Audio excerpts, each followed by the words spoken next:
Welcome back to the Aviation RC Noob Podcast. You found us. My name is Joe. And I'm Matt.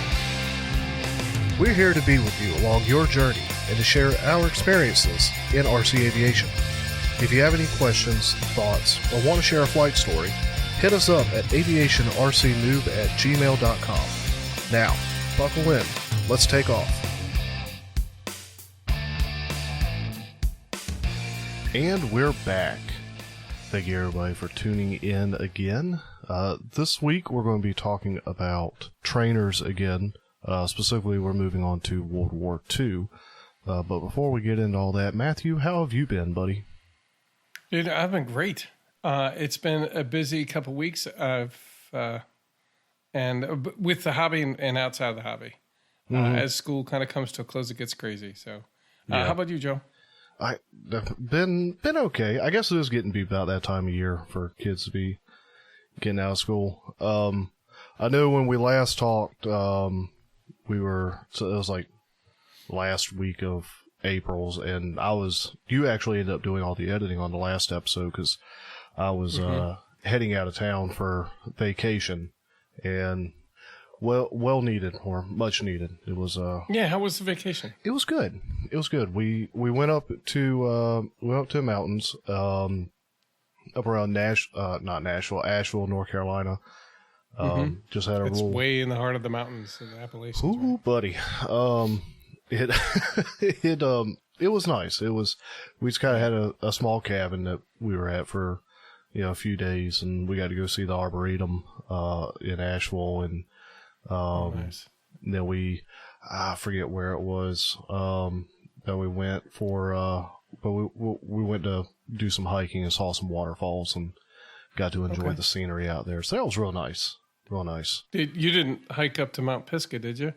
No. It was, I can't remember the name of those, the one waterfall that you could like search, I guess. But one of the waterfalls we went to see was, I think, Triple Falls, three waterfalls, something. Anyway, the pictures look beautiful. I bet you it's better in person.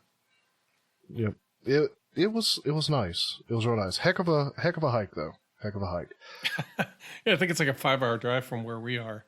I think either which way you skin it, whether it's from you or from me, right? I think it was 3.5, 4 for us.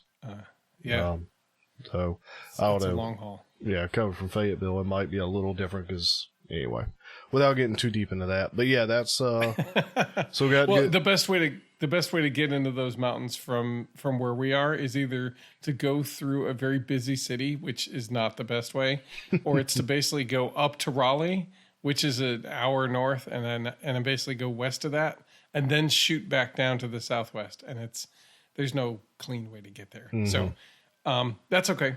It's a beautiful drive, and it's worth it when you get there, as you found out. Anyway, not dwelling on that too long. But had enjoyed the vacation, then came back and got back into life, which we'll talk about. Welcome back. Yeah, thanks. We can go ahead and transition into into build fly stories. Okay. So came back from vacation and got back into life, and not really. Go ahead. I was going to say, so in the kind of week or so that you have had time to be back, what have you been working on? Anything RC? Not really, honestly. I keep looking at the Corsair and thinking about how I want to work on it, but my evenings and even this past weekend, which would have been the one weekend I had to do some work, have been full on in the closet in the bedroom, where I've been putting up the cabinets and drawers and the hanger rods and all that to get the cabinet or the closet finished up. And I'm almost done. I got one more shelf to put in and one more hanger rod, and nice. Closet will be pretty much done. Got to lay some cord around in there, and that'll be done. But I can say, in lieu of build and fly stories, because I don't have any, I've kept meaning to mention this. 3 months ago at this point, my wife was at her work, and her boss, I think it was her boss anyway, handed her some magazines, knowing that I was doing the RC airplane stuff. and he handed her to bring home to me some old magazines about aviation. So there was a American Modeler annual. There was one copy of that, and then I was going to ask you what magazines. Yeah, American Modeler, and then I've got 3 Model Airplane News. American Modeler was a 1962 edition. And then, let's see, the Model Airplane News, these were the 1960s. A couple months out of the 1960s. And I've had a chance to kind of flip one open, kind of flip through and look at some of the pictures. I just haven't torn through them in depth. What did what was on the cover of that one that you had of the American Modeler? American Modeler annual? Let's see. It's all prop driven, because this was really just gas and nitro days. But I'll show you a picture of it. I won't really be able to. Oh, yeah.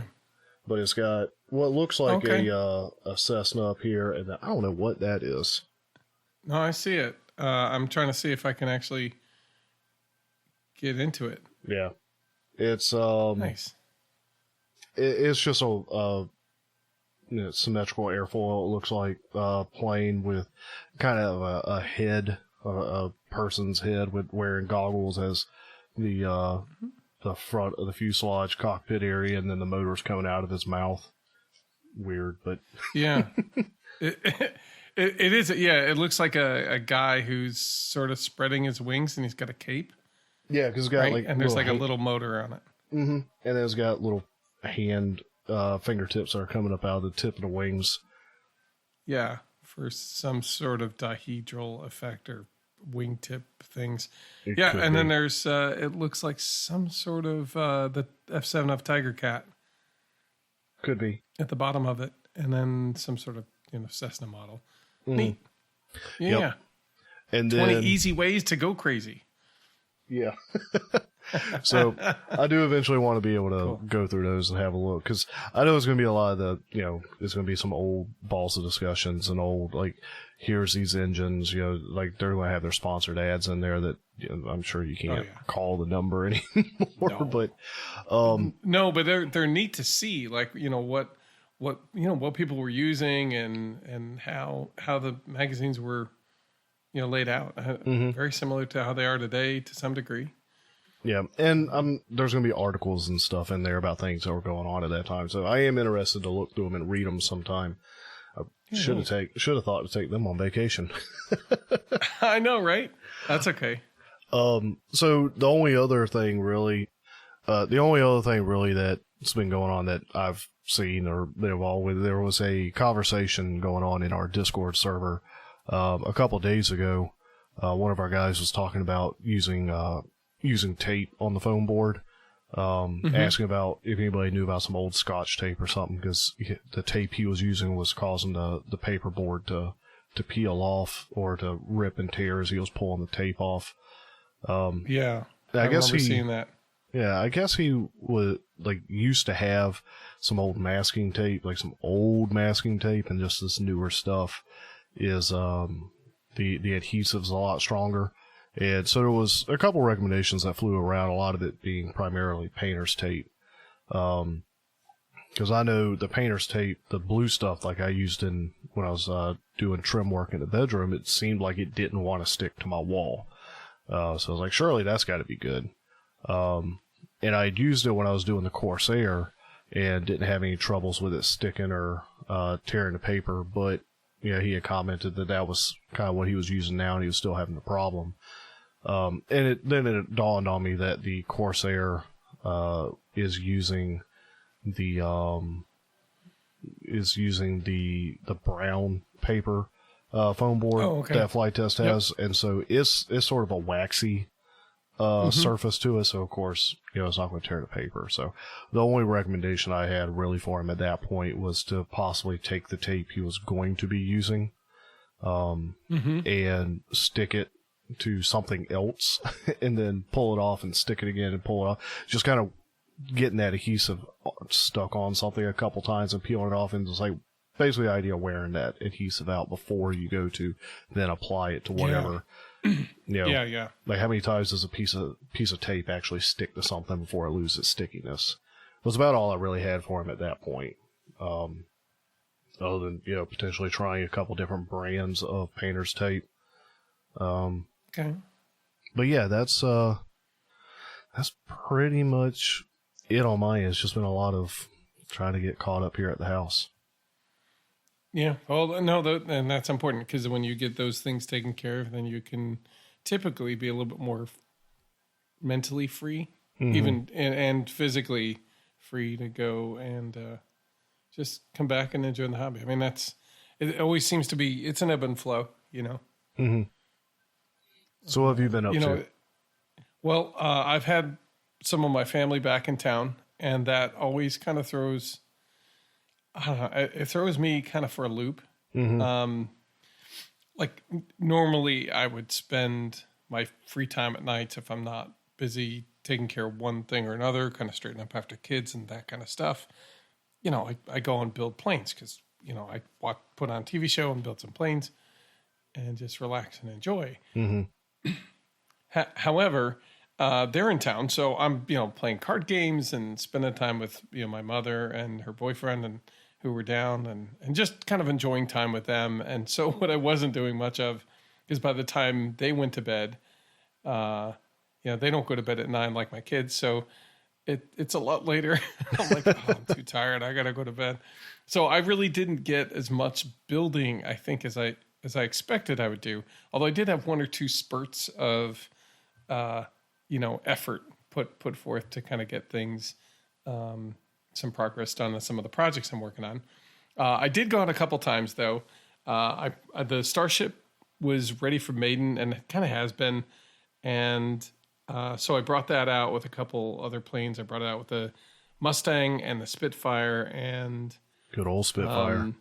Yeah, good old Spitfire. That same Spitfire that's stuck in the tree. Same one. And then I had the little baby SR-71. And it always seems to me, I don't know. I go out with 4 planes. And for one reason or another, only one of them is going to get up in the air successfully and fly like a full battery or 3 or 4 or whatever I've got. The baby SR-71, I didn't realize, I guess, had been sitting on a fin. And so the fin glue weakened or something. So I had to re-glue that. And I'm like, well, I can't fly this. Mm-hmm. All right. Well, let me put that away. And which is fine. And then I the first time around, first trip out with the Starship, I'm trying to remember, something happened where something wasn't acting right or something.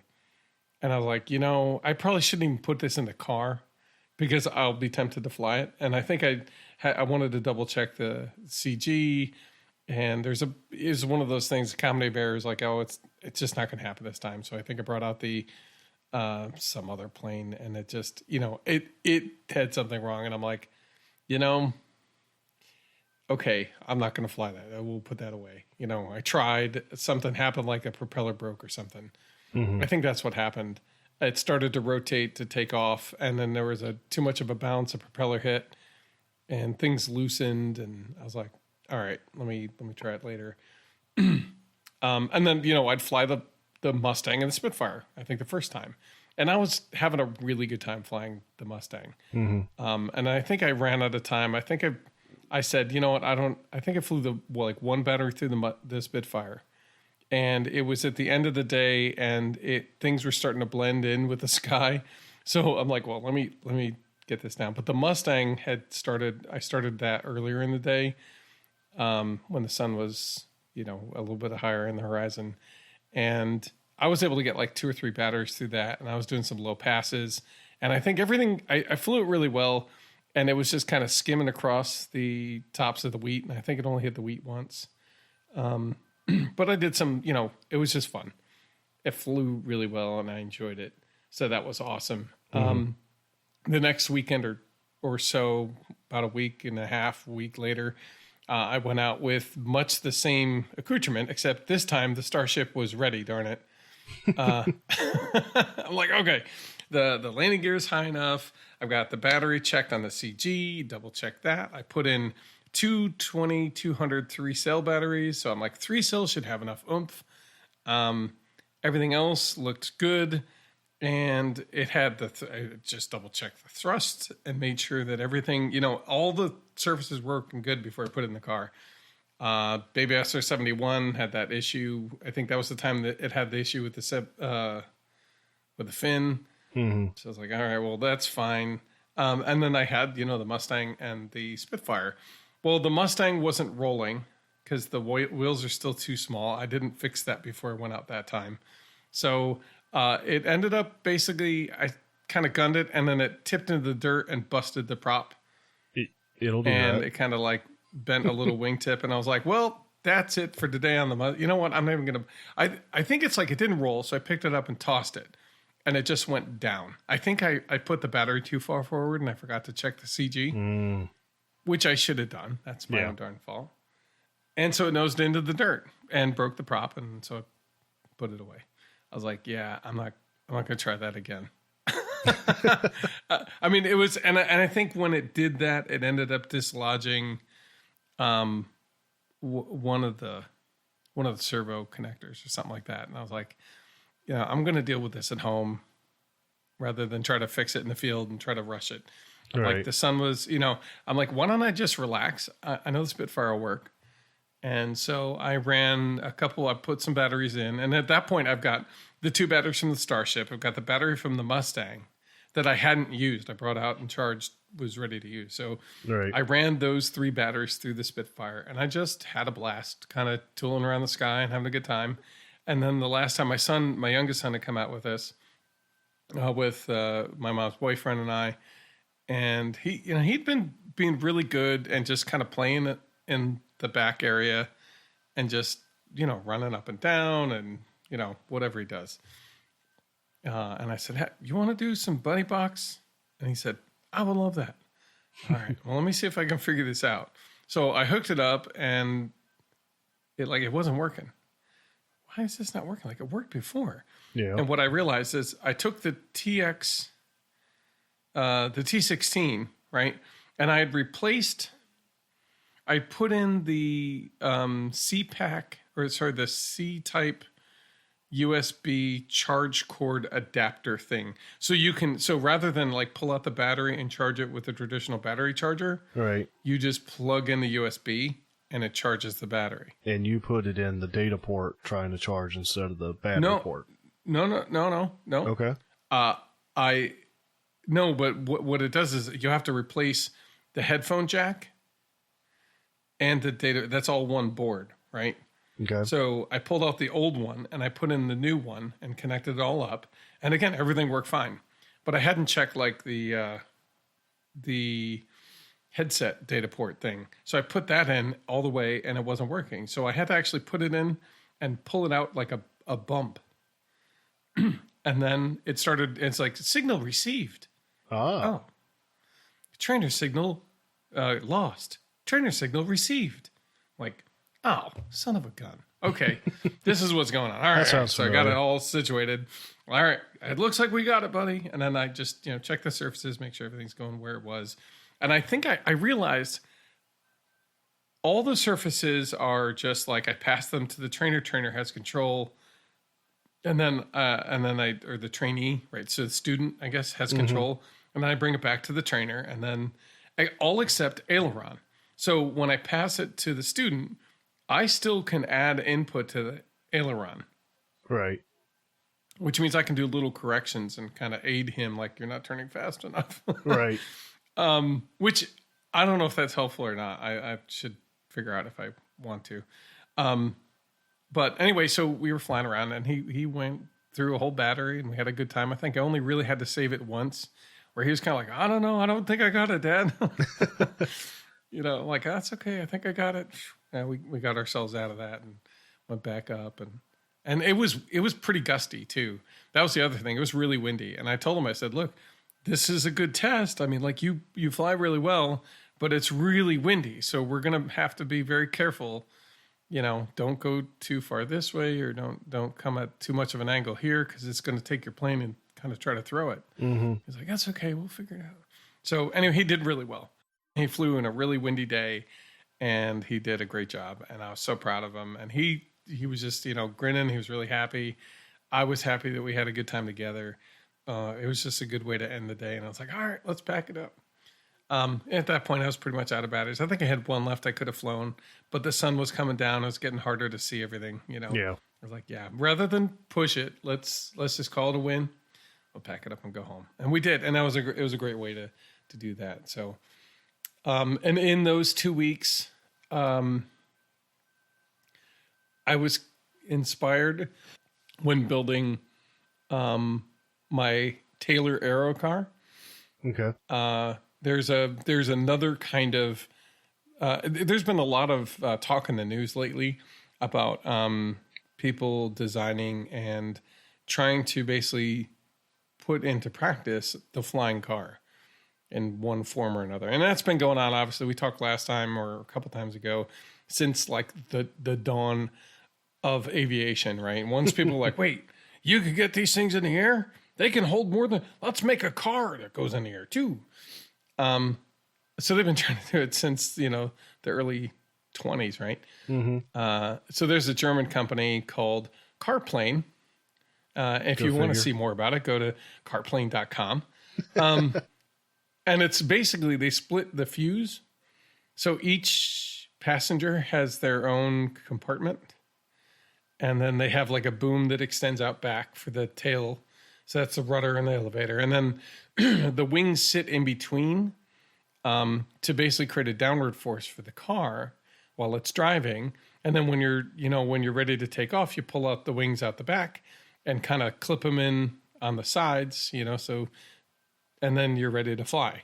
And that's pretty much it. They claim, I thought I saw a claim of like 15 seconds. I'm like, I don't even know how you get 15 seconds, but wow. Okay. All I got to say is you got some NASCAR people in there, maybe.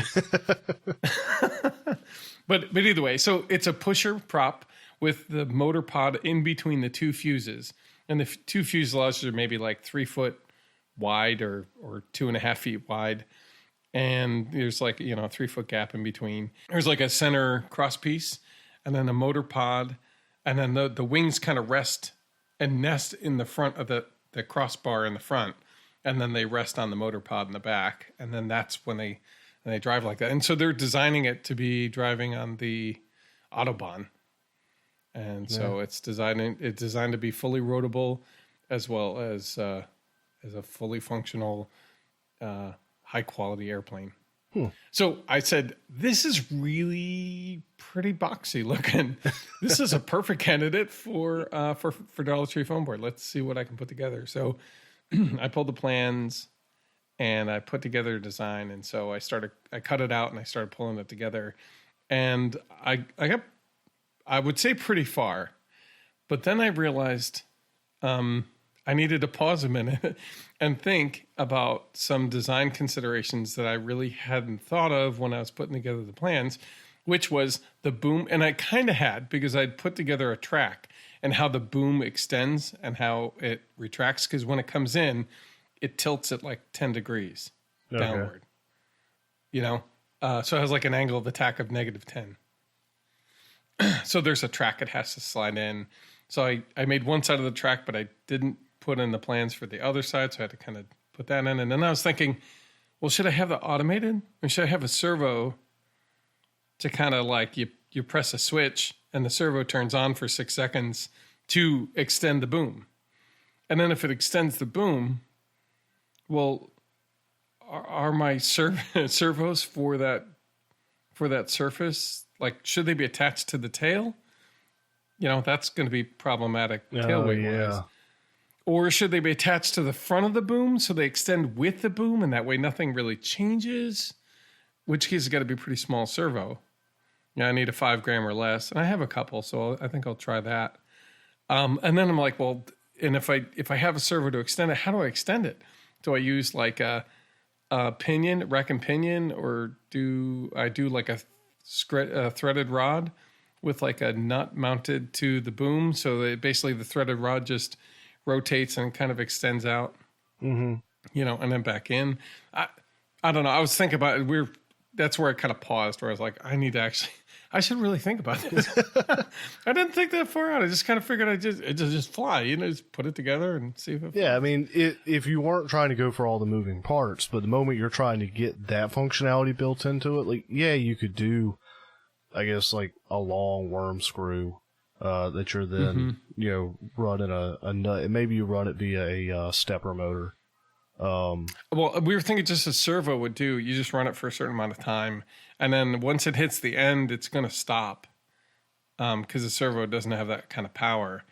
So it'll just sort of hit the end, and as long as it's not just continually going. Well, right? unless you were to get like a 360 servo or multi-rotation servo, I don't know the proper term for it. You're only going to get what 140, 160. Well, not even 160. So you're not going to get like a ton of movement. You get about 60 degrees of movement is really what you get out of a servo. So if that's would be the case, and you're trying to extend this tail boom out the back, I don't know that a servo just swinging from one extreme to the other is going to do you, because you're also going to want, if you're trying to get that 10 degrees of change in it as it's sinking in, it seems to me you'd want to do some sort of a stepper motor that and you'd almost have to have a control board on the plane for this to receive a signal to say the command of extend the boom, and it runs the screw out. Right. So it extends it, and then when it reaches a set number, because a stepper motor, you're able to count the advanced positions. So it reaches a certain number, it's full out. It stops spinning that, but at that time it kicks in a secondary step, which is to then have a servo lift the front part of that tail into position, so that you you pull out that 10 degrees again, and then maybe at that point still have it run the stepper motor back, a couple turns to have the boom then lock in against something. And that's just how I see them doing it in actuality. I don't know how you would necessarily mimic that in the on foam board. Well, I'm going to show Joe, but there's a track in here. I don't know if you can see it. I do. It curves down. And then so basically I made two pieces of foam that are exactly the boom width that have that same track. Mm-hmm. And there's like a pin in the front of the boom that slides in that track. So you can right now pull it in and out. Like when this is all glued in together, you can pull the boom in and out. And that may be what I do for now. And then you basically just, it follows that track. So I just need to figure out a way to get it, to extend along that track. Basically push it out or pull it in. Okay. And I was thinking about doing some sort of long arm cam, but you need a kind of hefty servo that I don't feel like using because that's also heavy. But we may have plenty of lift capacity on this thing. I'm not entirely sure yet.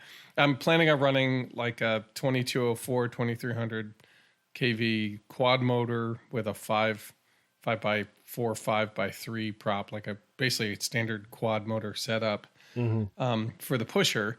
So it should have plenty of oomph, maybe a 20 or 30 amp ESC to keep it generally pretty light, and probably run two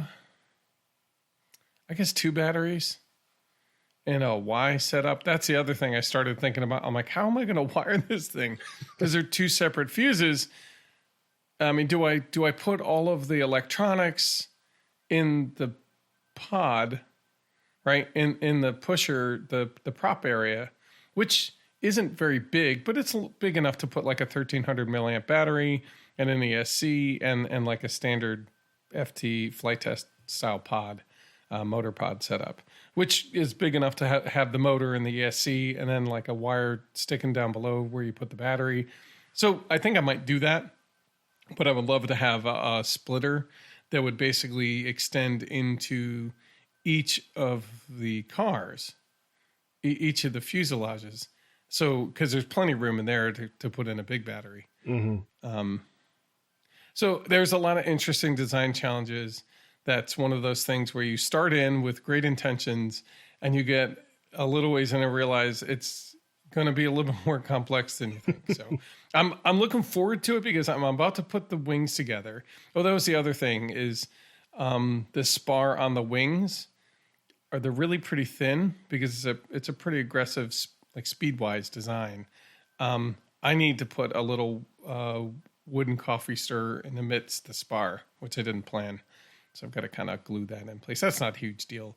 But having that in place will give it the strength so that when I push it in and pull it out and stuff like that, it'll have the strength to be able to do that with confidence. And I think I'm going to put magnets at the end of each of those spars and a metal plate in the center of the center wing piece that spans across the two fuses. That's a permanent fixture. And that way, when I push in the two wing halves, they breach the metal plate and the magnets, the high power magnets lock into it. And that keeps the wings in place. And then there'll be like a little, check piece to make sure it's aligned right. Okay. So that's how that way you basically pull them out and then you push them in a clip and then you should be good to go. Maybe put the servo wire down, clip them in. That's the other thing is how do I run the servos, right? Where do I put the unit? I mean, the radio unit.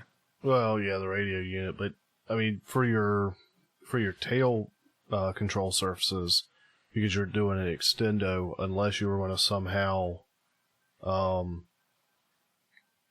unless you were somehow able to get the servos wide enough or enough front end weight to counteract the servos being on the back end.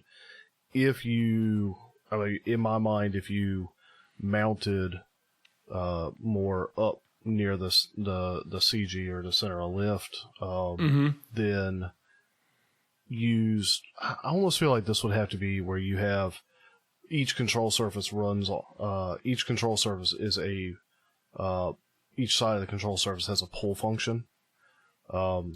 And on your servo, you're running the straight bar, not just the arm coming off one side, but where the arm comes off both sides. Yeah, I know. Yeah, where it's on both sides. It's a T. I would imagine you'd need to. My thought would be either set up as a pull. Yeah, do a pull and do like either fishing string or get like the metal fishing string so that you don't have heat expansion going on, and then.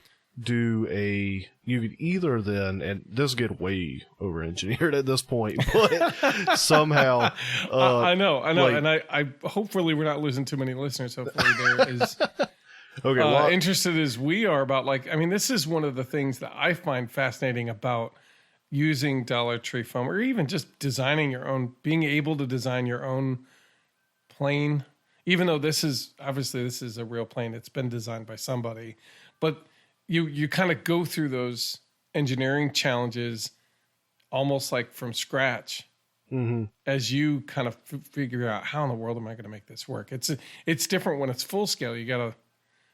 There's other ways to tackle that beast, but in RC you have less room. And anyway, continue on. And I'll keep the rest of this thought brief because I know No, we could go and talk about this for like the next hour. We could, but we're not. No, we won't. But I mean, if we were doing this as a full scale, I would imagine there are larger servos or actuators. You'd probably actually run hydraulic to control the surfaces. That's what I was thinking. So, but you can't do that with this scale. So using that fishing string. You'd have to figure out a little bit of a pulley system to route the string for the opposite side, but either find some way to take up the slack as part of the motion. Like as the boom swings in, you've got it, you've got it sized right and the tracks are all right to take up the slack evenly as it goes.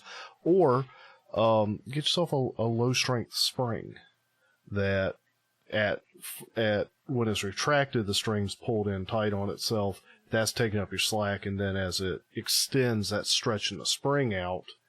But you'd have to be sure that the tension of the spring is the same on both sides, so you don't get excess pull in one direction. You see what I'm getting at? I'm You trust me. I'm You've with already you, gone through all and this. I love what you're putting down because it's a good ideas of potential ways to solve the problem of how do you. And then I was thinking when you said pull, and you got to keep the tension. I'm like, but you don't need the tension when it's in, right? When it's extended, that's when you need it to be taut and to be functional. But you don't need it when it's internal. You just need it so it doesn't get tangled up.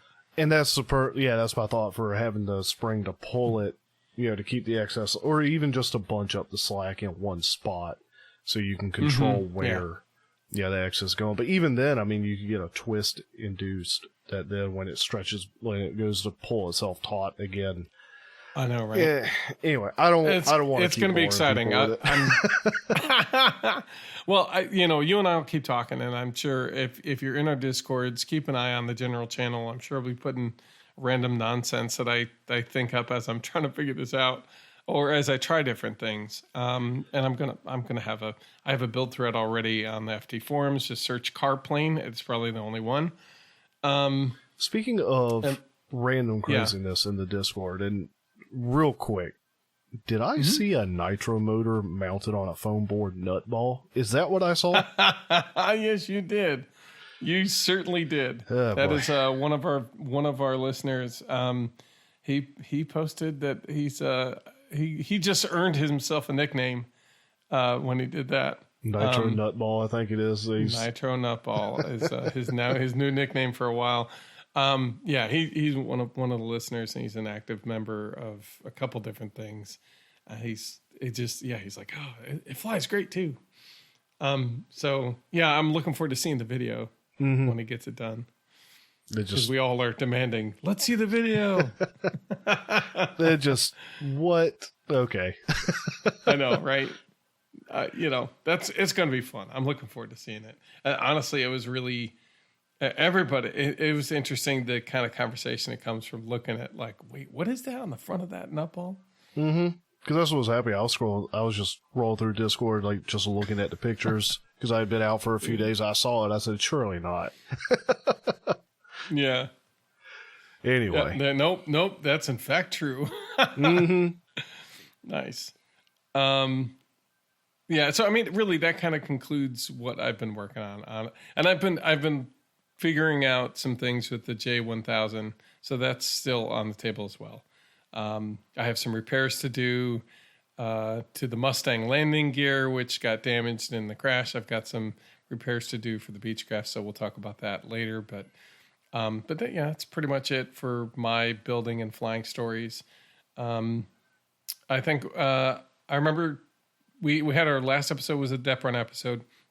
Mm-hmm. And at the tail end of that, I mean, shortly afterwards, we had in our Discord channel, we had one of our listeners kind of start an interesting little discussion, short discussion about what he found pretty interesting about that episode was all the talk about the different glues and the different ways to build.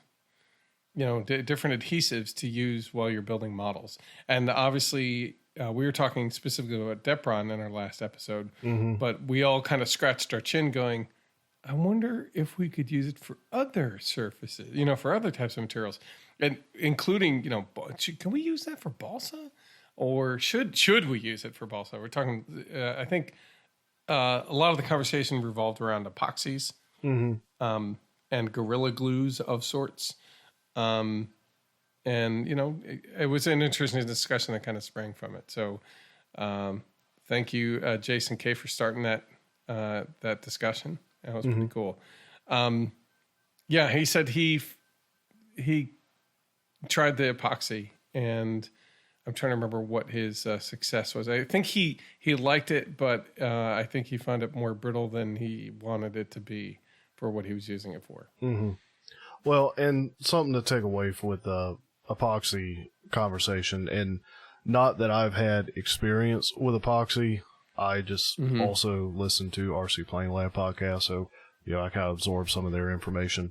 And they had a conversation about different epoxies. Aliphatic resin. Aliphatic resin, yes, wood glue. It's wiggler. But in their conversations about epoxy, just, to highlight that or, talk about that for a second is, as I understand it, the shorter cure time on the epoxies make them more, a short cure time can be convenient to work with.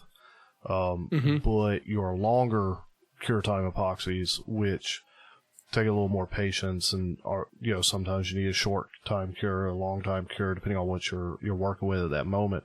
But the longer the cure time, as I understand, the more flexible or the more giving that epoxy is, the less brittle it is. Your shorter cure times become more brittle.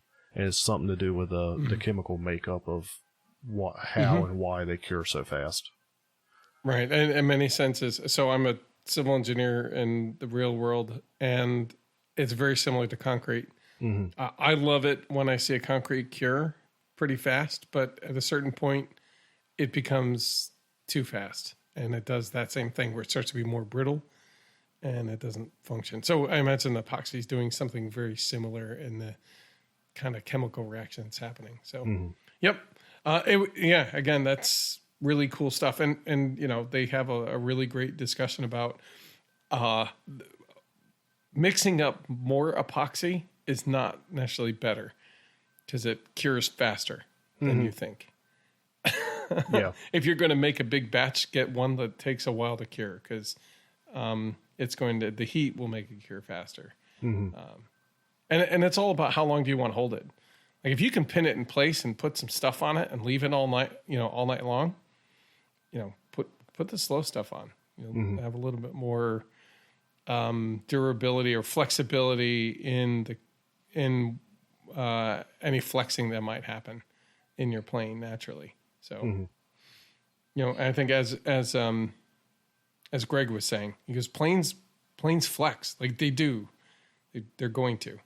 So, if you have a glue that can handle that, that ends up being better for your plane oftentimes. So good. Do we have anything else exciting coming up before we get into our main topic? Well, we were talking about doing a build night soon, right? Yeah, okay. I definitely want to. And I think we were talking beforehand, the night of the 28th, that's a Friday night, May 28th, 8 p.m. to 11 p.m. Eastern Time, will be when we're going to do that build night. So feel free to follow a link in the description or in the show notes, and we'll have a Discord invite link down there.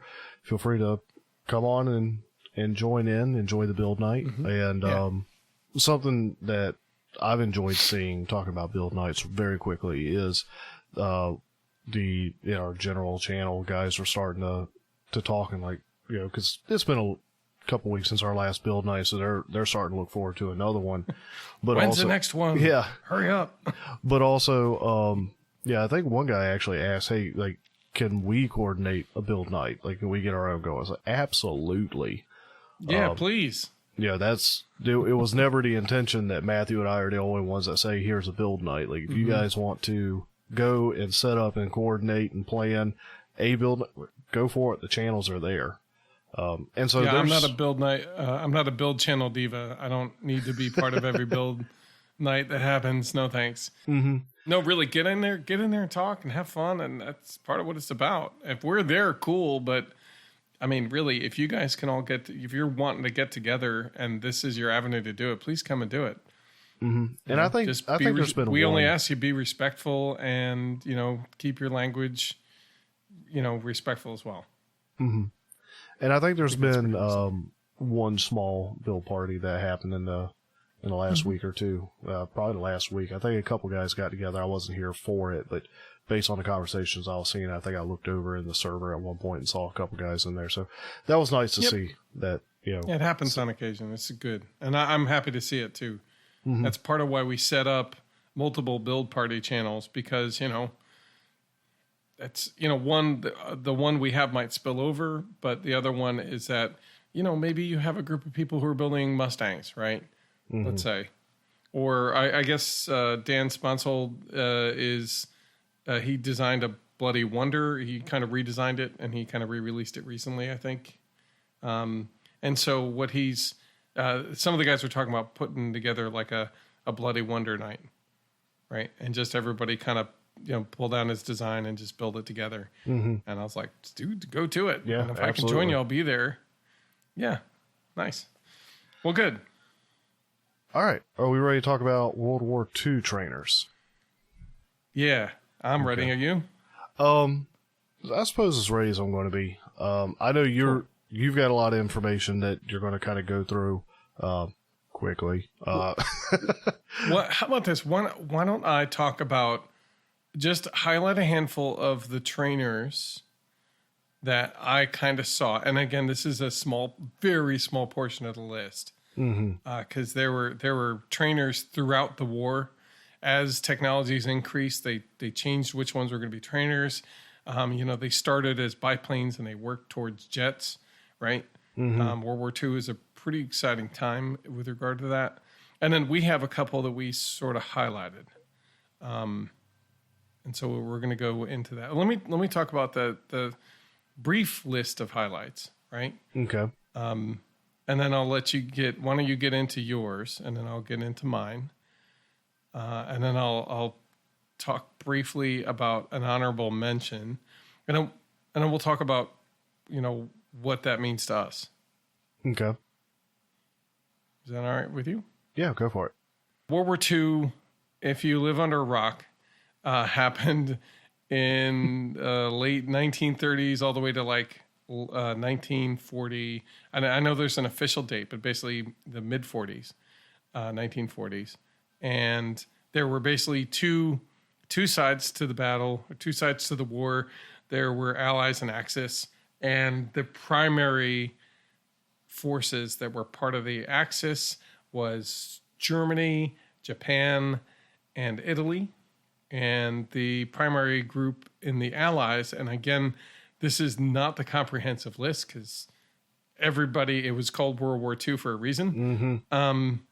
But they were primarily America, Russia, and Britain, as well as help from China and Australia, I think, with those things over there. So it truly was a world war. It spanned the globe, and you had innovations all happening all over the place. And each of these major powers, and honestly, each of these Air Force, but primarily these major powers, were developing their own systems to get a functioning Air Force with a bunch of new pilots coming in as fast as they wanted to commit them. And you had to get them trained in the way the military does their thing, and then trained on how to be a pilot in many cases, and then trained in how to shoot people out of the sky, to defend your position and et cetera, right? So there's a bunch of steps, and one of the biggest ones was being a trainer, right? Training people on how to fly and how to do the missions they were going to be doing. So let me talk about, and of course, I foolishly did not organize this in a manner that would be like, each of these are of this power. I know. I got excited. There were so many. I'm like, oh, that one. Ooh, that's a good one. Ooh, I want to do that one. Ooh, an M&M. Ooh, a Skittle. Ooh, a Tic Tac. Yay. And you know what? I'm realizing now I went really light on the U.S. Trainers. That's fine. So I apologize to all of us here in the U.S. If you don't live on a rock, you probably know all of them, or at least enough of them. But I'm going to highlight. I'm going to highlight it later. But the NA-16, which ended up being called the T6 Texan, and we talked about that. I've got one on my build table, and depending on where it was in the military, it had different designations, and depending on what country, it was called something completely different. This is a plane that was used by every ally power, I think, except Russia. It was used by the UK. It was used in Australia. It was used by America and France and a bunch of other countries. And it was used after the war all the way through the Korean War. And we'll get into that more in detail. But that's the Texan. Then you have the Russians I'm going to highlight two. Again, there's a ton of them. But the Tupolev, which is one of the airplane manufacturers, the Tu-2, or the Bat, I think is its nickname. And it's basically a bomber trainer. Then we had the Yak, which started out as the Yak 1, then 3, then 5, then 7. And so basically as they became popular in their ability to serve as their function, as a trainer or as a dogfighter or whatever they were, they would add functionality and they would outfit it differently and they would give it a different number typically. And so that was a Russian fighter plane, single engine fighter plane, low wing.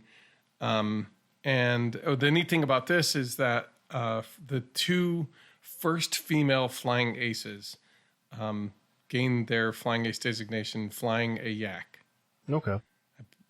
Do you know what constitutes being a flying ace, Joe? Only because I happen to look at the show notes, but go ahead. well, then what is it? Why don't you tell us? Well, based on what you have written here, it looks like they have to have had 5 or more confirmed kills in aerial combat. Mm-hmm, exactly. And I believe that's according to Wiki. Maybe I've got it wrong, but that sounds about right.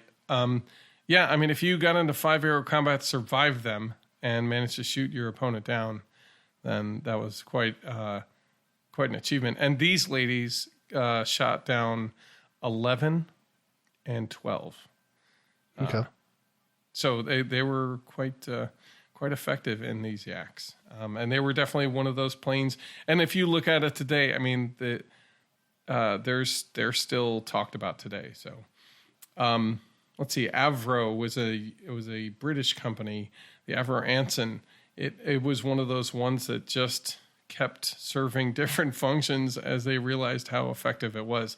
It was a light transport. It was a coastal recon. It was also a comms. It was basically a twin engine plane.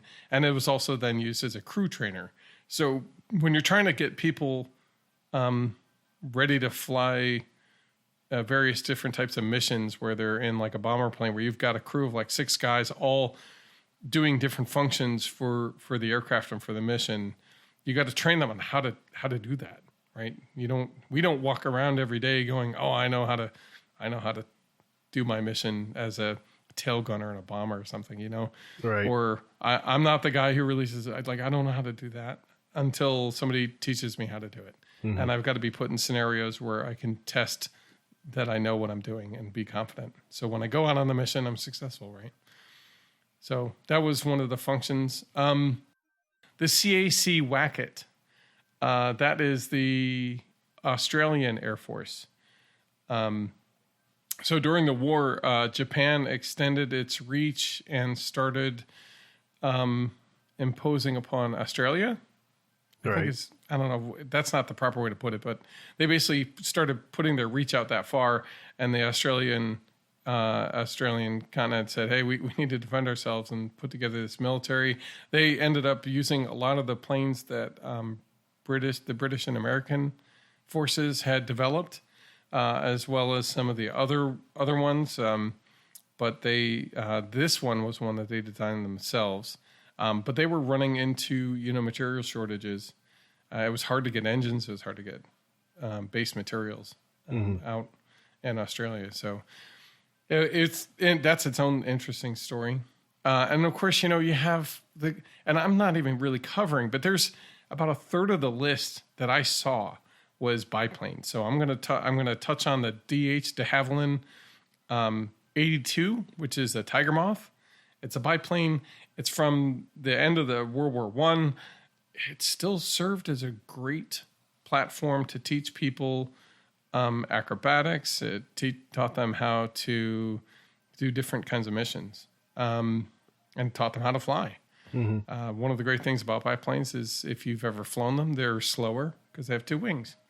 And they have, I guess they fly a little differently, but they're good to teach you what's going on as you fly. So, and then one of the other ones on the other end of that spectrum is the DH-115 and the 100, which is the Vampire. de Havilland Vampire.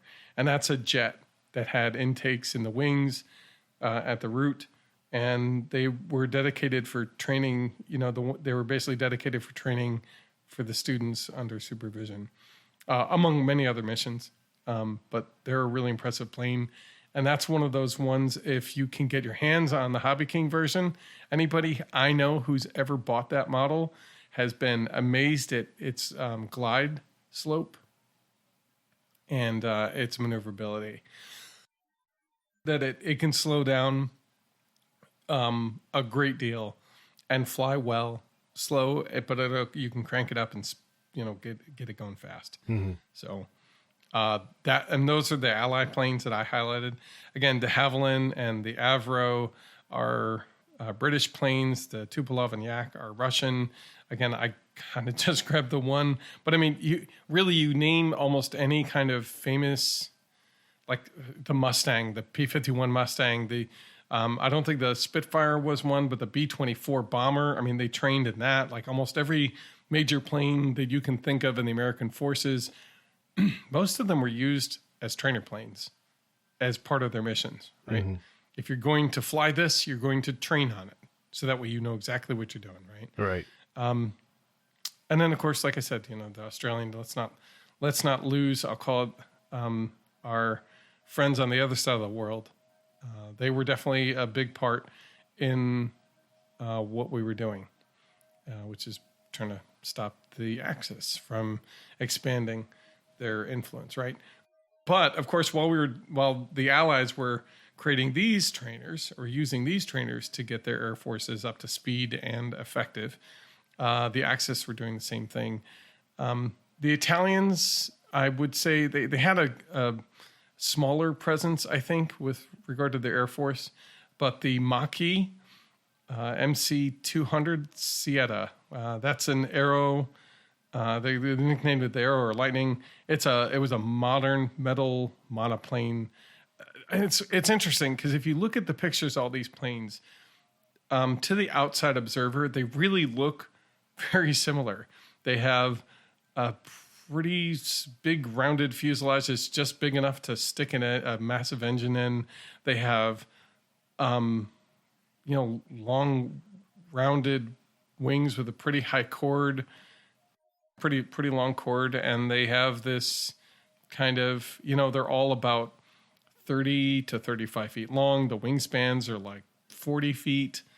It's pretty interesting about how similar each one was. So when you were looking at how well they did in a dogfight, they were really closely matched. They were just little minute differences. Some were a little bit more maneuverable, some were a little bit faster. Mm-hmm. Anyway, the Sieta was used for dogfights and for training in dogfights and strafing.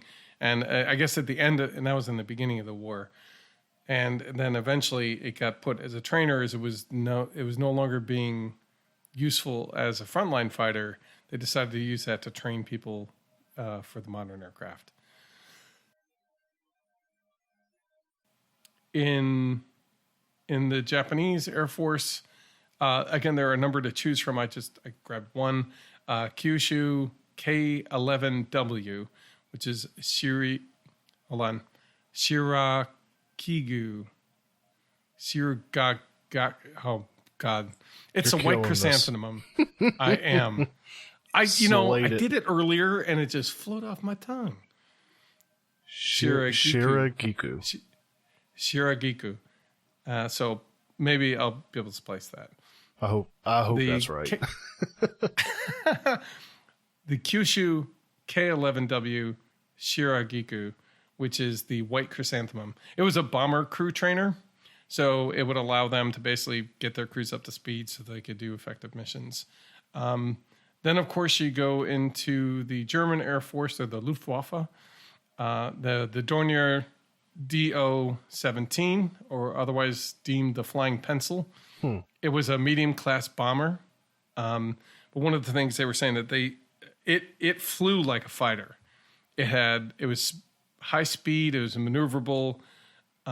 They could have used it as a fighter, but it I believe it was twin engine, and it had a great deal of payload capacity. So they ended up using it as a bomber as much as anything. Bucker, and I'm probably mispronouncing that. The BU 131 and the 133, which are basically variants of the same kind of craft. The 131 was a 2-seater biplane, and the 133 was a single-seat acrobatic trainer. So they use that to teach people how to do, dogfighting techniques and things like that. And again, these are the biplanes. The beginning of the war was pretty much seated heavily in the end of World War II's product, which was the biplane. So, pretty interesting. We have a bigger. I stumbled upon a place that has a really, really comprehensive list, and we'll put a link to it in the show notes. It's a militaryfactory.com, and you look in the aircraft section, and you can look it up. Look for trainers. So yeah, I mean, those are just, again, they're a brief highlight, and everybody's probably shouting, "What about this one? What about this one?" And the answer is, I didn't forget it. There's just not enough time. I want Joe found a really interesting craft that he wanted to talk about, and then I'm going to talk about mine, the Texan, and then we'll wrap it up. Joe, what did you pick out? Well, based on what little information I was able to find, I found it interesting. There just wasn't, like, I'm looking at, the notes you took, and I'm like, I didn't pull that. I didn't get that kind of note taking.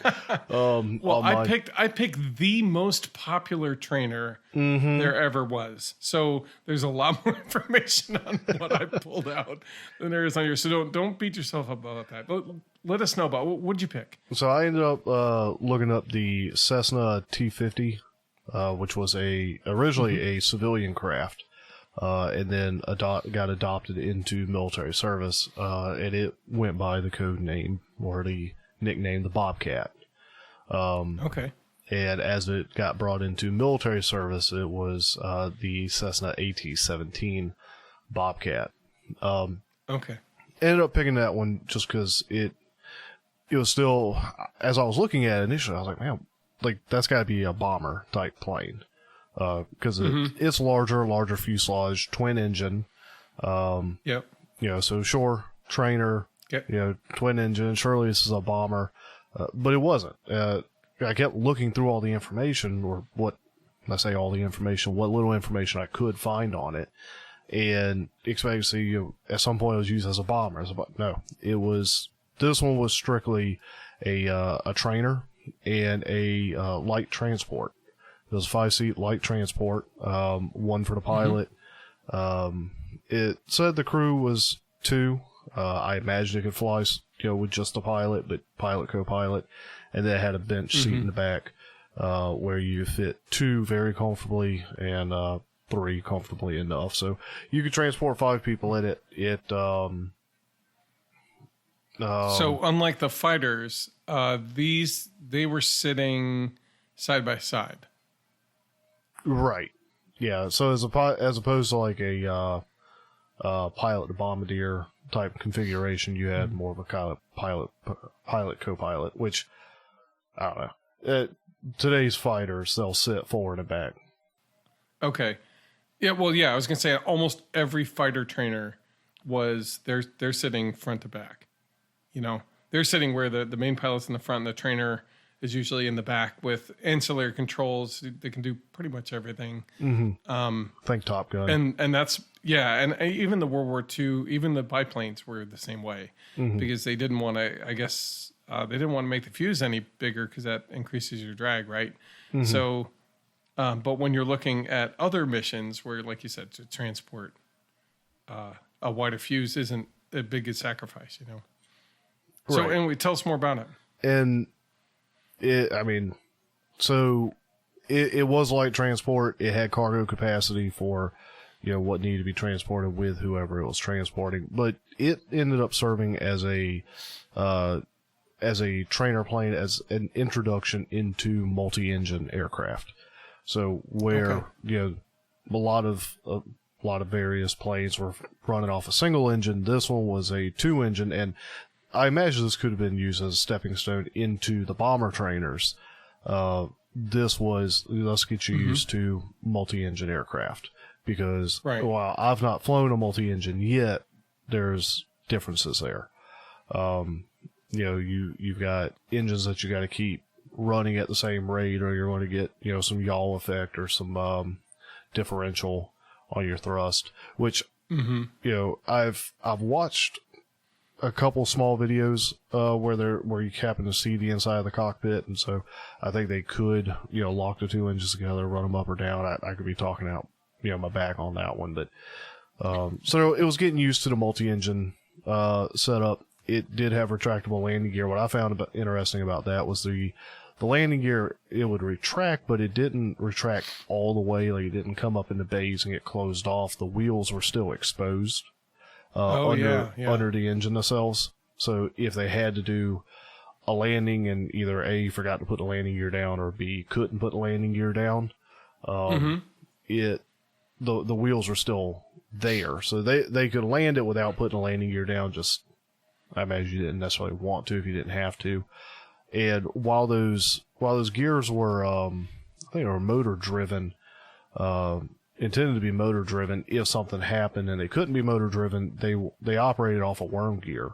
And I saw this in some museum video on it. They had a hand crank that sat between the pilot and co-pilot, not unlike an old engine starting rod that they could set down into a slot in the floor and click it into the gear, and then run that handle around and work on cranking the gear down if they had to do it manually. Can you imagine that coming and you're like, the landing gear's not down. Landing gear's quick, get it down. You crack. You keep cranking. I'm going to make sure we don't crash. Right. Now, this plane was still built heavily out of wood and fabric. So it was a fabric wrap plane. The fuselage was a lot of steel tubing, but had a secondary wood framework, and then the wings were primarily or entirely wood ribbing, wood ribs, and then everything was wrapped in fabric. And it actually had a plywood leading edge to the wings. So almost more a traditional build style. And I say traditional as in like very similar to the biplane construction. But I noticed that seemed to be that era between mid 30s and 40 was like that era where they said, I think we can skin this in metal. And they kind of started needing to, because at the speeds they were flying, the skin, the fabric skins weren't quite holding up, I guess. Well, so there's advantages or disadvantages to fabric versus the metal. I know if we ever take the time to do an episode where we cover the Spitfire, like originally, when we started talking about, hey, we want to cover aircraft, I did a deep dive into the Spitfire, and just real quick, while the Spitfire was metal wrapped, if I remember correctly, its control surfaces were, especially I think the ailerons, were originally still done in cloth wrap. It wasn't until later that they moved those to more of a metal. This plane ended up getting used. It appears, based on what the notes that I was able to find on it, used by a number of countries. It was used, of course, in the United States, but it was used in Brazil, Canada, Costa Rica, Ethiopia, France, Guatemala, Haiti, Nicaragua, Yemen, or North Yemen. Looked like China used it a bit. Peru and Poland.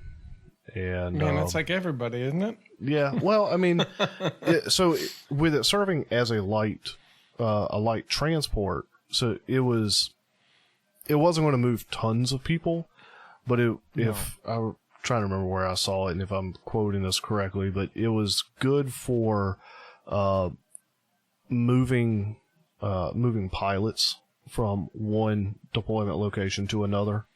So it could, grab a small group of pilots and move them to another mission area without them having to fly planes over there. And it could carry their luggage with them. But also, the Navy picked up, the U.S. Navy picked up some of these, and were using them for flying pilots from port out to their areas of deployment. Okay. So yeah, there were a variety of models or variants that were used. So it started out of course T-50 being the civilian model, but there was the AT-8, the AT-17, 17A, 17B, some letter designations, and it switched over to the C-78, which then became the UC-78 and UC-78A, B, C. There was a JRC, which was the Navy version, and then you had the Crane 1 and the Crane 1A, that specifically were the Royal Canadian Air Force designation. Okay. And each of those different variations, as far as I can tell, not a ton changed. The aircraft was largely saying there was some, as you went through, there was some motor upgrades or even a motor manufacturer change. There were changes to the prop itself. So originally, I think it was a wooden prop, and they eventually went to a metal prop, both unfeathered, which I'm not familiar with the terminology on that one, but so they kind of switched back and forth between wood and metal, back to wood. And originally it was a consistent pitch, so the pitch on a prop didn't have the ability to change, but in later versions of it, they began being able to get variable pitch in the propeller. And I don't have an easy reference on numbers for this plane. It looks like there was a total of about 5,400 of these built, during its service time. That's a pretty good amount. Mm-hmm. I mean, it sounds like a ton of countries said, "I'll have a couple." Yeah. Nice. And there are some breakdowns on kind of where you can see what kind of how many were built for different countries and stuff, but I don't want to go on a snore fest reading numbers to specific countries. Yeah, no, I know what you mean, but yeah, it's you listed like there's a lot of different countries that went for that. What was the average number? Was it in the teens? Was it in the mid 50s? Was it like hundreds? I'm not sure. I'm seeing real quick, like just this page I'm looking at, Brazil looked like they operated 39 of them, but then Costa Rica had one. France, right. France probably had 8. Nicaragua had, looks like 2. But then you have, I actually don't even see a number for the United States, at least a summary, whereas a total. All the rest. There was all the different, well, there was, 5 different divisions here that looked like it was using, military and civilian. Sort of the bigger value in there. It looks like the Royal Canadian Air Force had over 700.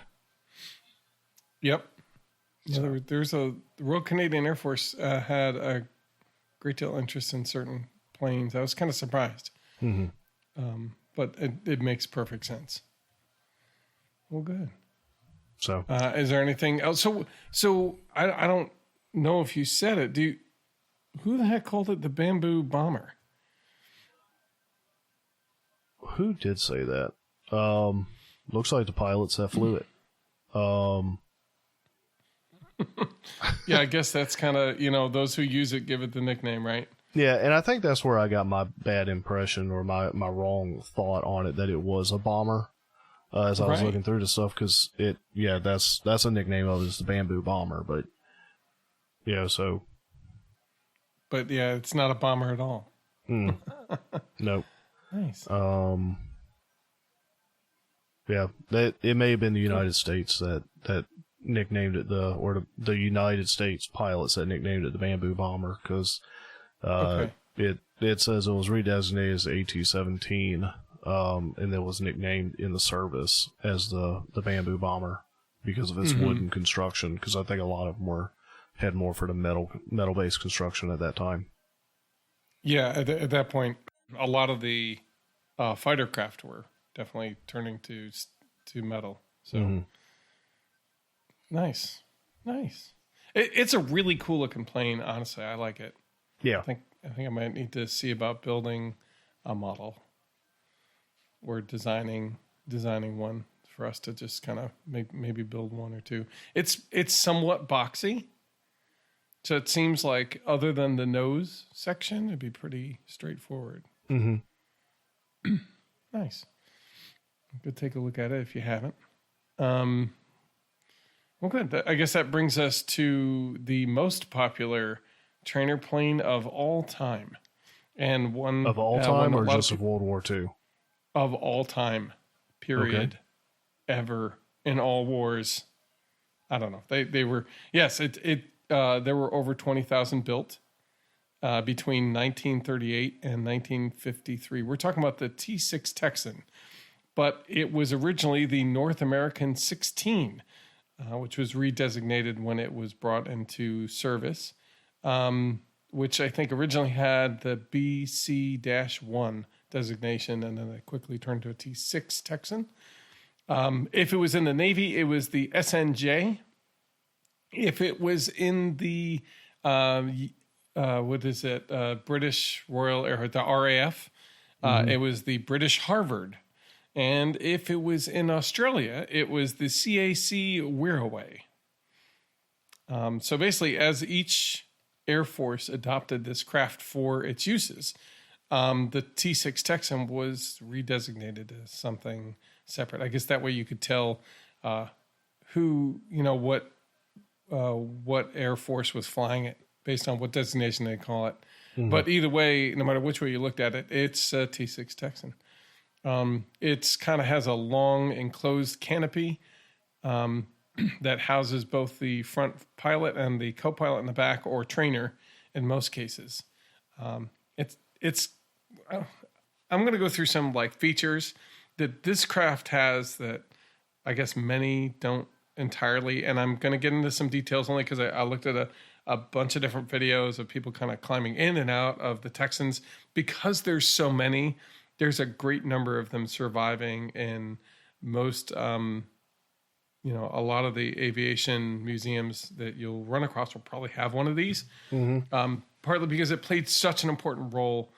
And one could argue the reason why we won the war as the Allies was because this plane. I mean, you could quote the Spitfire and the Mustang or whatever your favorite fighter plane or whatever bomber that you think really made an impact. But really, if it weren't for the trainer plane, and most notably the T6 Texan, because it was so popular in almost in every Allied Air Force, it was unlikely. We were unlikely to have such success that we did. So, okay. Anyway, that's a little rhetoric, I guess, that those who enjoy the Texan definitely feel is true. And it seems like it is pretty true. One of the neat things they had, there was a control lock that you could basically put the stick in a position and it would just kind of hold it there. So that way you didn't have to, almost like a cruise control for a plane, I guess. Right. It was pretty neat. It had a center starting pedal. So you would prime the engine, and there was a little lever that you would prime it, and once it was ready to go, in between the rudders was a separate pedal that just had it's embossed in its starter pedal. And it's almost like hitting the start button on your modern electric engine, right? Modern car.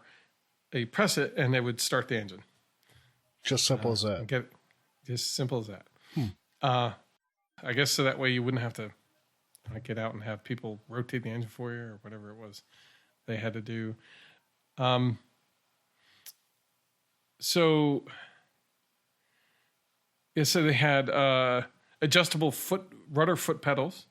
So so they didn't have a movable seat in this plane to adjust for heights of different pilots. Right. So what they did have was a way for your left foot to hit something, and you could adjust the right rudder pedal, and you could go over to, with your right foot, adjust the left rudder pedal, and then find where you wanted them to be, and then you would fly, I guess, with your adjusted pedals the way you wanted them. Can I it had real quick? Can I just say that the idea of putting that position control on the other foot, like the right foot controls the left foot. Yeah. Like, I don't know. Just real quick, it's like that's kind of a genius thought, because your initial thought would be have it, left foot controls the left foot, but you're taking your foot off and making an adjustment, putting it back, and then taking it off and making the adjustment, putting it back. Whereas you just put your foot where you want it and you use the other foot to make the adjustment to bring it up to what's comfortable for you. Well, in my mind, you'd think like you'd pull a lever and then you make the adjustment and you'd put the lever back or something. And I'm like, but if you're in the middle of flying, you can't afford that. Your hands need to be on the sticks. Yeah. They have to be on the throttle and on the sticks. So, hopefully you're not adjusting the rudder pedals in the middle of flight. That's probably a silly statement. Maybe they did, because, when I'm driving down the road sometimes, nothing's going on, you kind of relaxing into it, you kind of shift in your seat, and suddenly, because you've shifted down in your seat, you're sitting a little more forward as you're relaxing into it, and your legs stick a little further out. Now all of a sudden, your foot's banging against the brake pedal. Yeah, right. Yeah. And that may be part of it. Because again, the seats weren't adjustable. So interesting. The other thing I thought was pretty neat about this was that the heating and basically the air conditioning in the cockpit was controlled by foot valves. So there were basically butterfly valves that had grips on them that you could roll them with your foot to control, do you want the heat in or do you want the cool? So it's basically exterior air or engine air, essentially heated engine air, which I thought was pretty ingenious. And that was basically how they controlled the temperature in the cockpit while they're flying. Did I say they had a rear view mirror, so you could actually check to make sure your co-pilot was okay, not fall asleep or whatever, or injured or something. And you could also check your sticks, so that was always helpful. Let's see, they had a landing gear lock. So as you're taxiing, the landing gear. They had a landing gear light. It was an exterior landing gear light that would light when the landing gear was down. So as you were coming in, the tower could see that you had your landing gear down because that light was on. Okay. Which was crazy. I don't know. To me, I'm like, what? That seems. There's a lot of things in here that basically help other people confirm that the landing gear are down. Very important, obviously. But it was just one of the other things. The stick could move into kind of a rear position while you were taxiing, so you could have limited side to side movement. But if you wanted to, you could pull the stick out and do full left and full right, or use your rudder to basically really do ground looping almost, or that was the thing you had to worry about. But it had you could do full 360s on the runway if you wanted, while you're trying to taxi out. But to kind of limit that, you would kind of pull the stick back into this kind of cradle, and then you'd have limited controls. And the reason why is because as you cannot see. So while this thing is tail down, it's a tail dragger. The engine's so big you can't see over the cowl at all. You can't see the runway, you can't see where you're going. So basically, as you're about to take off, you're kind of S-ing down the runway. As you're starting to gain speed, and as you get pretty close, you kind of straighten out, and you just hit it, and off you go. But that stick allows it so that the movement that you could do with that S turn was limited, so you didn't do ground loops. Okay, so that was a pretty neat safety feature. So the stick could be pulled back into a position that restricted the rudder movement. Right. Like, kind of... Or restricted the tail gear movement, actually. Okay. And I just thought, I'm like, because tail gear is typically coupled with the rudder, right? At least that's what I know. Right.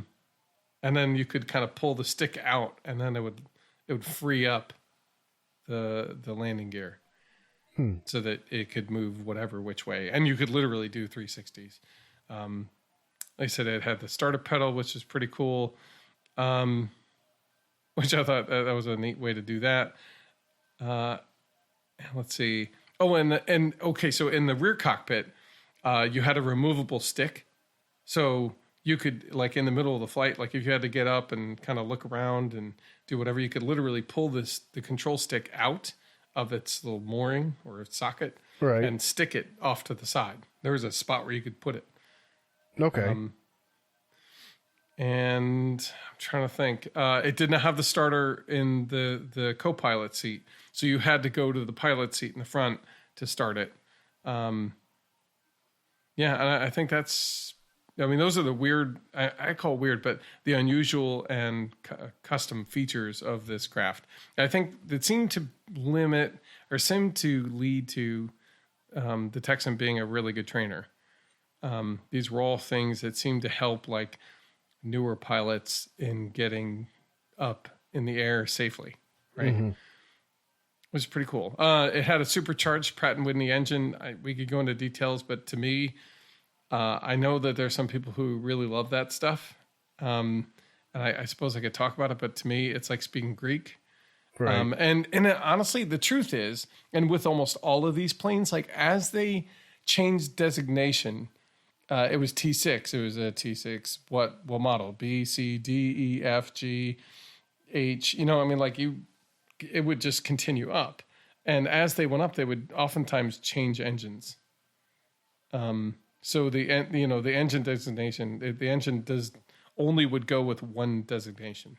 So as we're kind of covering all of them in here, I'm going to leave it. But basically, they were all supercharged Pratt & Whitney engines. So it was pretty cool.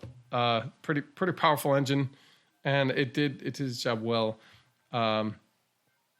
So it would take about 80 miles an hour to take off. And you'd need about 1,100 feet to take off. Okay. But if you had to do like a short takeoff, you could pull the brakes on the wheels, rev the engine, and then basically do a hot start, and it would take off in far less distance. Okay, because I suppose you were taxiing and then you'd ease into the throttle and get going as opposed to... Okay, I got you. Yeah, gunning it and just letting go and going, come on, baby, get up to speed.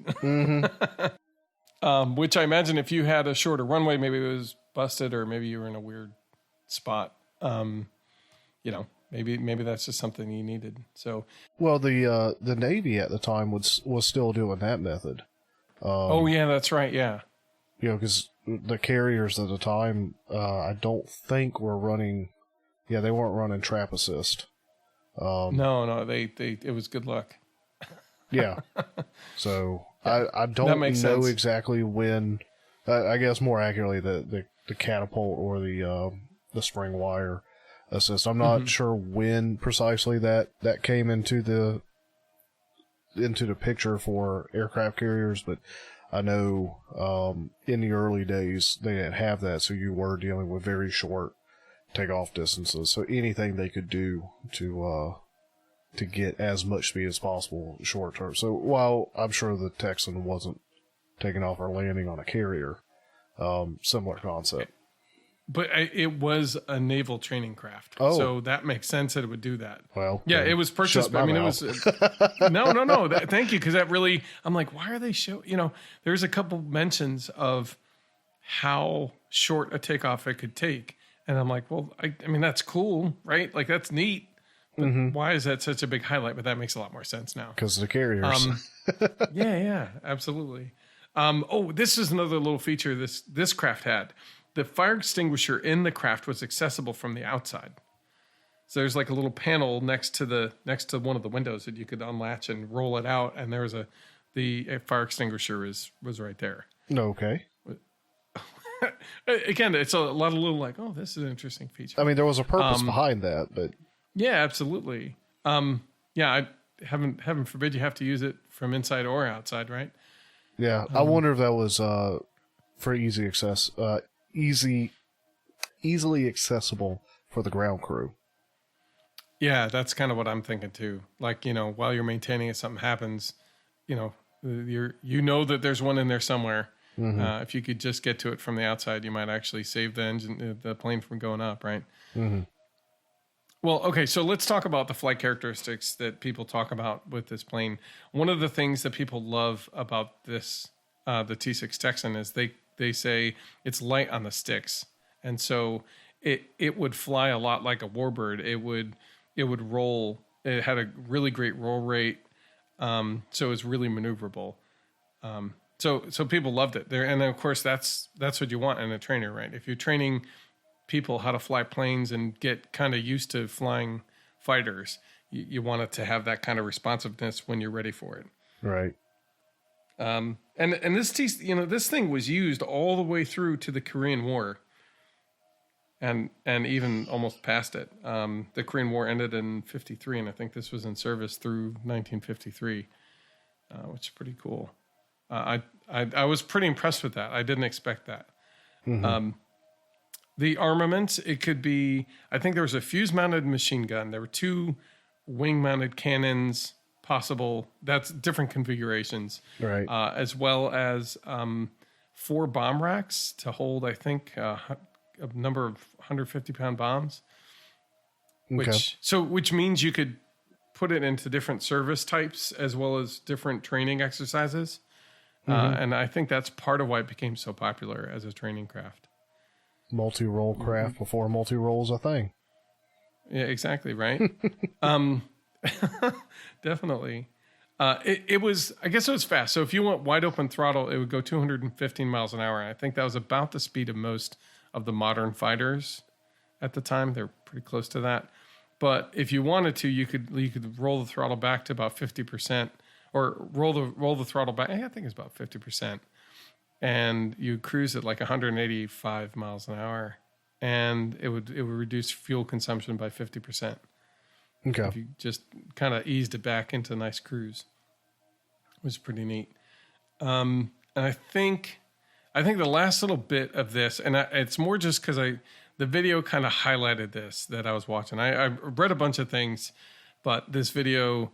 The flaps on it, how flaps normally, like the whole trailing edge kind of comes down, right, to increase the camber of the wing chord, and change the overall angle of attack, right, and change it over exactly. Yes, it does all those things.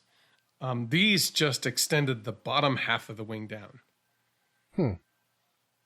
So you couldn't see it from up top. Okay. So is it? I guess it'd be one half of the what do they call it? Is it the crow foot or crow claw, where the back of the wing, the top and bottom, like split open? And I think at that point it's more like an air brake. Yeah. Right, an air brake would both of them would open. Right, they butterfly. Actually, butterfly is where the flap and the aileron go opposite directions, full tilt, and then that's like a butterfly. And if you do that on both sides, it essentially creates an air brake. But no, this would be the bottom would come down, and I guess it would increase the separation distance and maybe create a greater differential in pressures, I suppose. Well, the point is that from the top of the plane, which is where you're sitting as a pilot, you couldn't tell if your flaps were down or not. That's a problem. Well, it's not a problem. You can usually feel it, but basically when you landed, you'd shut off the engine, and then there go your hydraulics. Oh yeah. And you forgot, like, oh shoot, I forgot my flaps are down. Uh-oh.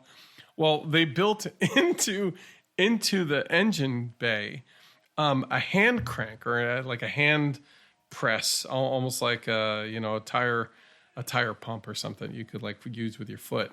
but you use it with your hand. You basically crank it, and you'd crank the hydraulic pressure, hydraulic fluid, so that you could operate the flaps and put them back into starting position without having to start the engine. Hey, dummy, you forgot your flaps. Get cranking. Exactly, right? And that's actually what they did at the end of the video. But they did that on purpose, right? Right. So I thought that was a pretty neat thing.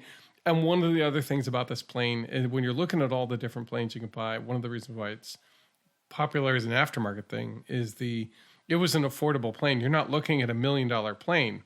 These were sold at traditional commercial rates of, I don't know what they were at the time, but they were the reasonable rate you'd buy, like if you and I were to go and buy a plane that's like a Cessna, like a Cessna trainer plane. I know how much the Bobcat that's was. Reasonable. Well, how much was that at the time? 31,000 per the source I see, but okay, which would be big money today, but it would be. See. Oh, the power plant. Pratt & Whitney R-1340-AN-1. Wasp radial engine, 600 horsepower. Interesting. Anyway, so for those engine nuts are like, yes, got it. Unfortunately, that doesn't mean I don't have a frame of reference for that. So right. So sorry. But okay, so those are all the kind of little tweaks and weird things about the Texan. But it was an incredibly versatile craft. It was purchased and used by, like I said, almost every. I mean, the list. Those are the top 5 purchasers of like the Texan, the ones on the list. But I mean, obviously, you can name a country, and probably every single one of them on most of your lists will have at least one copy of the Texan. Let's see. Operators. Yeah, it's pretty much everything. Yes. I'm looking at the list of countries, and I all I see is about 50 countries or 60. Okay. New Zealand, Yugoslavia, Zaire, South Africa, countries around South Africa. It was definitely used down that way. Argentina, Australia, China, Canada, Chile, Denmark, Dominican Republic, El Salvador, Israel, India. I mean, again, that's just Japan, Germany, period. Everybody has a couple, it seems. So anyway, that is an interesting, it's a neat plane. And honestly, I have the Hangar RC's version that I'm, when I clear my bench of this quick inspiration that I started, honestly, I may start putting the other one together on a different table, much to my children's chagrin. I'm going to be putting this Texan together. And so in the next couple episodes, you'll probably hear my thoughts on how it came together and how it flew. As I continue that process. So right now I've got it all cut out and all the skins are on, and it's sitting in a very nice, neat pile for me to be able to divert attention to putting it together. Right now I've got a ton of personal stuff going on with kids ending their school year and baseball and all the other fun stuff with that. So, and then of course having to work and all that. Right. As usual. All right. And I was going to mention maybe another aircraft, but all I can say is the de Havilland Vampire. I think I did cover it. I wanted to highlight that, but I didn't get enough time to get into that one in detail.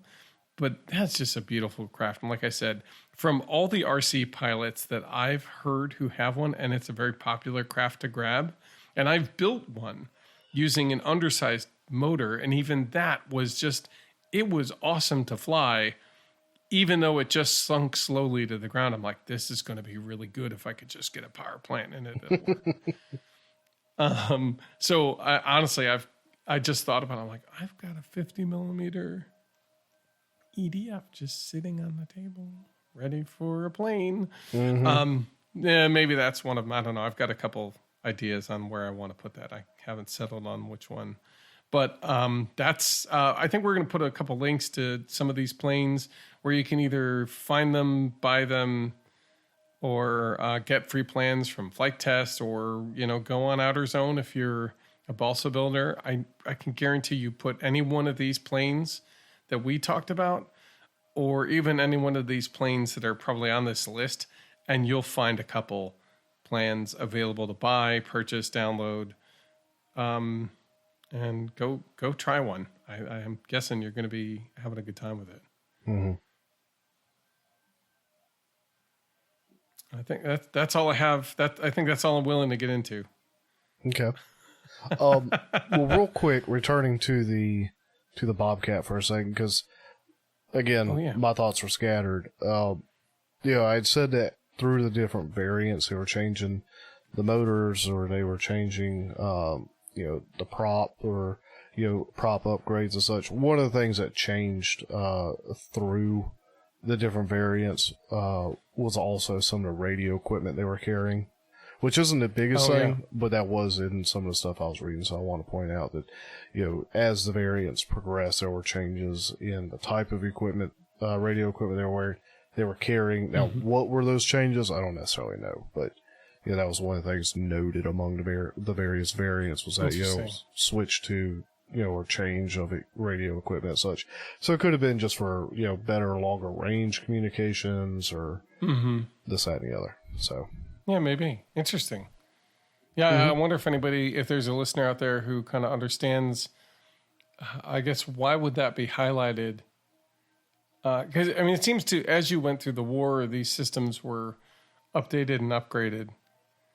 And maybe that's part of the reason why it was mentioned. Is because this was one of those planes where they made sure to keep it up to date. If somebody has any ideas as to why that might be, we'd love to hear it. Okay. Well, otherwise, all those, like I said, we have a bunch of links we're going to keep in the show notes. So go down and click on some if you're interested. There'll be the list of World War II trainer aircraft if you want to kind of find some inspiration. A couple places to find the Texan or the Vampire. You got even a link to the what is that? The Airplane Modelers Annual. So you can look at the things that we were talking about earlier. And then a little bit of information about the Bobcat. After that, I think we're at the point where we want to talk about our Workbench. Is that about right, or did I miss something? No, I think it's right. Mine really hasn't changed because I haven't been able to touch my Workbench. Okay, so remind us what it was then.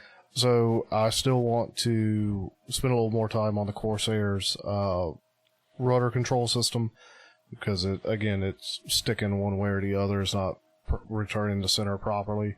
So at this point, I think I'm just going to pull the music wire out and put landscaping wire in there, and I got my Z-bend pliers, so it'll be a bit of a pain to get in there to take the old wire out and put another one in. And we kind of talked, I might use control surface or control rod linkages as opposed to ungluing my control horn and then putting it back in. And really, once the Corsair's built, finished, so once I finish the Corsair and I maiden it, I'm going to want to paint it, but once I maiden it and I know it flies right, like, painting can wait a while. It's worth putting in the time, though, to get it looking good, too. And after that, like, that's what I intend to hang here in the man cave. So once I get that, then it's a quick patch job on the Fogey, rebuild the power pod so it can be back in the air. I do want to finish putting the arrow together, not the arrow, but the Depron wing. There's a bit more time I need to finish that up, but I do want to get that finished up and put a power pod on it so I can fly that. And then I'll be diving into the 7. Nice. And then once the 7's done, then that's sort of like what I've currently got on hand, and you and I have talked about. Next time I've got a wish list from you. Oh, boy, do I. So looking forward to seeing how the ERC cutter does once I get through all that. But yeah, me too. I'm just kidding. I'm looking forward to getting it back up and running. I've kind of put it on hold because it's inconvenient to get running smoothly. So I'm gonna be committing to shortening up one of the legs so that it'll fit on the dining room table, or not the dining room table, one of the tables, and so I can just kind of have it running. You'll be able to make better use of it. Yeah, that's the goal. All right. So briefly, what's on your workbench? Oh, brief. Forget that. I'm just kidding. I know. No, the J1000, I'm going to get that pulled together and see if I can't get a couple test flights going. Maybe I'm hoping to be able to toss it and have it fly across the yard without destroying it. I'm going to finish up this car plane. How much motorization, I'm not really sure how I'll do it, but I'm going to make a choice and I'm going to start going. I have the Texan I'm going to start putting together. And I have a feeling that's going to go really quick. Honestly, I love the skins. They look really good. I can't wait for it to come together because then now that I've done the research, it's even a more exciting plane to kind of get to, as I've always found that, the more you know about what you're putting together, the more, I don't know, the more interesting it becomes. Yeah. As part of the seaplane design build challenge that I put on the FT forums, I'm going to, I've already fixed the front of the Kingfisher, the OS2U Kingfisher by Vought. I came up with the design a year and a half, probably 2 years ago. And I built it and I flew it poorly and crashed it. And because it's just pontoons and I didn't put as much reinforcing as I should have, I needed some repairs. So I've already fixed the front. So now all I need to do is go and reinforce the pontoon mounts and kind of reassess how I want the main pontoon to fit into the fuse. Because I need to make it sturdier than I've got it. I think I put it together with hopes that it would be okay. And that is not how I should have done it. So, but I'll get that. I'll be working on that. So, and those 4 things should keep me pretty busy. Okay. Well, if there's nothing else. Well, I just want to remind everybody about the build night. On what day was it? The 28th? 28th. Between 8 and 11 p.m. Eastern Standard Time. And I know I had asked you if you were going to try to do a Saturday build party this time as well, but with everything going on our ends, I think you were talking about not doing a dedicated Saturday one this time, but more aiming to do that again in June. Yeah, I think a couple weeks after the 28th on a Saturday, we'll probably end up setting that up. Just keep a look on the Facebook, or if you're already in the Discord, look in the Discord. We'll make a post letting everybody know when it's at, so everybody can join us. That's all I've got, though. All right. Well, guys, as always, thanks for tuning in and listening. Hopefully you learned as much as we did in doing our research on this. If you have any questions, thoughts, feel free to reach out to us. You can get Matthew at aviationrcnoob.com. You can get me at joe@aviationrcnoob.com. You can send it to both of us, or just feel free to send it to our aviationrcnoob@gmail.com, and that'll get to both of us. And exactly. Yeah, reckon that's it. Sounds good, Joe. All right, guys, we're going to get on out of here. We'll catch you guys next time. All right, see you next time.